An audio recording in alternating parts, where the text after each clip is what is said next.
If you've done something wrong, if you've stumbled, chosen poorly, or simply blundered, someone might be quick to remind you of it. They might shame you, make you feel guilty, and wound your pride. And then you run around tending to the sting, licking the sores of your ego, telling yourself you should have known better. But the first truth worth grasping is that making mistakes is not a terrible flaw in a human being. It's part of the deal. There is no path through life that avoids them. In fact, without mistakes, there is no real learning. Think of yourself as something far less burdened than the human mind a cloud, perhaps drifting in the flesh. Have you ever seen a cloud that was wrong? Have you ever looked up and thought, that one is misshapen? Or watched a wave crash and thought that one did it badly? Clouds and waves don't get it wrong.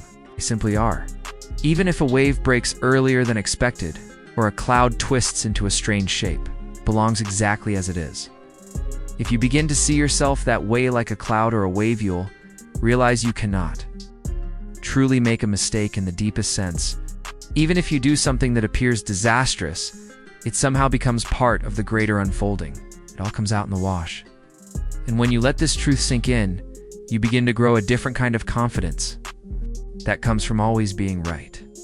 But the deeper confidence that you can trust your own intuition no matter what happens. So don't rush.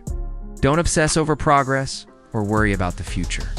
Be content to simply be aware of what is right now. Life is not a straight road with a finish line. It's a current, a tide, a melody. Mistakes are nothing more than changes in rhythm. Small improvisations in the dance. Different cultures reveal this truth in different ways. In Japan, for example, there's a peculiar hesitation about making mistakes. People may study English for years and yet hesitate to speak it aloud. They've learned are the polished fragments of dead authors, not the living pulse of the language. Unless they're loosened by drink, fear of error holds them back. But the moment that fear dissolves, their speech flows naturally. The same applies to music. A brilliant anthropologist once confessed to being incapable of reading music despite years of lessons. He'd been taught under strict discipline and razors balanced on his hands to maintain posture. His knuckles rapped when he hit a wrong note. The result? When faced with a piano, he froze.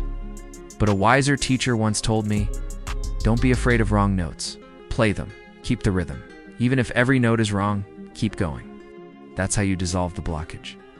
Freedom is simply the freedom to make mistakes, the freedom to be foolish without endless self-punishment. See the error, acknowledge it, and then try to make it less often. The greatest mistake you can make is to live in constant fear of making one. That fear is like standing at the edge of a river, too nervous to step in, never feeling the coolness of the water or learning how to swim.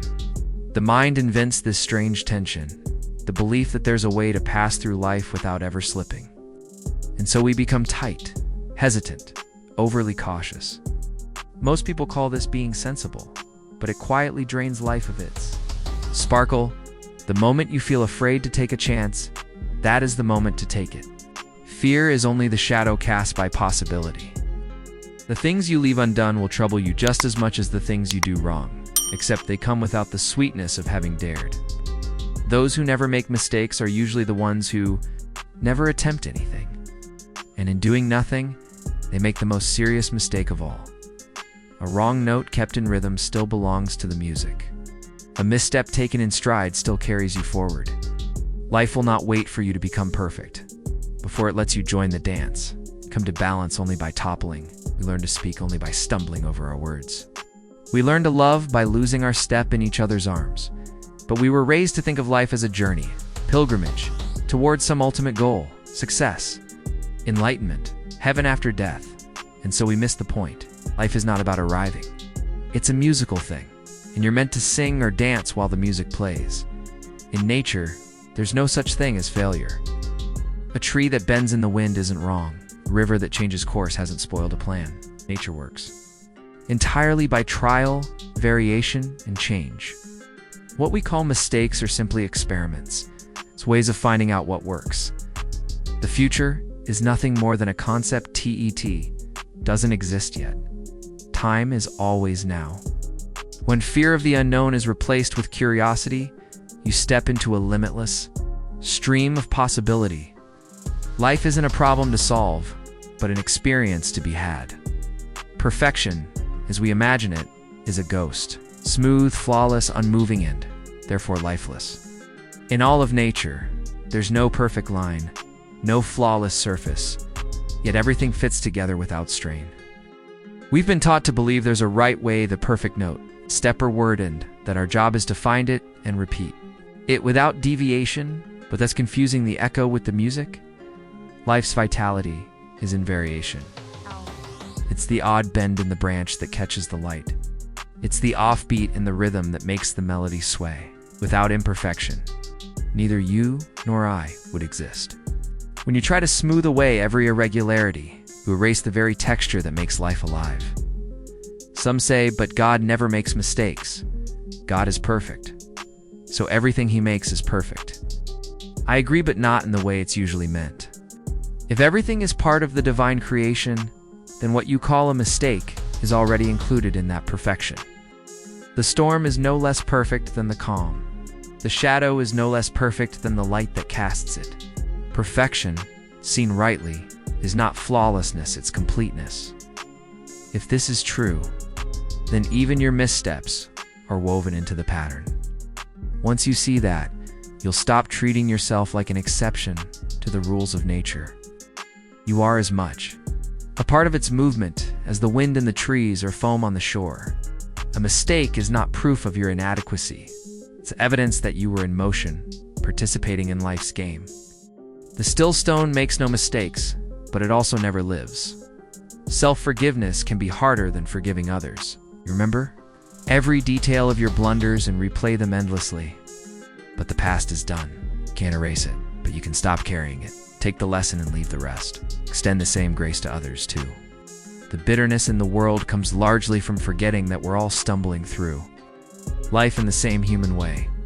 Loving the flawed self and the flawed selves of others doesn't mean excusing everything. It means recognizing that nothing and no one has ever been outside the larger pattern. You've made a mistake, see it plainly. Don't hide it or dress it up, that just adds another mistake. Guilt is useful for a moment as a signal, but if you keep carrying it, it's like dragging a corpse around. The point is not to avoid mistakes altogether, it's to stop making the same one repeatedly. Each wrong turn reveals a different part of the map. You can let a mistake weigh you down, or you can stand on it and see farther. Mistakes are not interruptions to life, they are woven into its fabric. Each one is a thread leading you forward. Often, in the moment, you can't see their value. You hate them, curse them, wish they'd never happened. But with time, you see that the wrong turn pushed you toward the right path. That heartbreak cracked you open enough to see more deeply. Without those disasters, you'd still be standing still. Every mistake was a bridge to a new version of you. Without them, there's no movement, no discovery, so go make new mistakes. Don't keep polishing the old ones. Make glorious ridiculous errors. Make the kind no one's thought of before.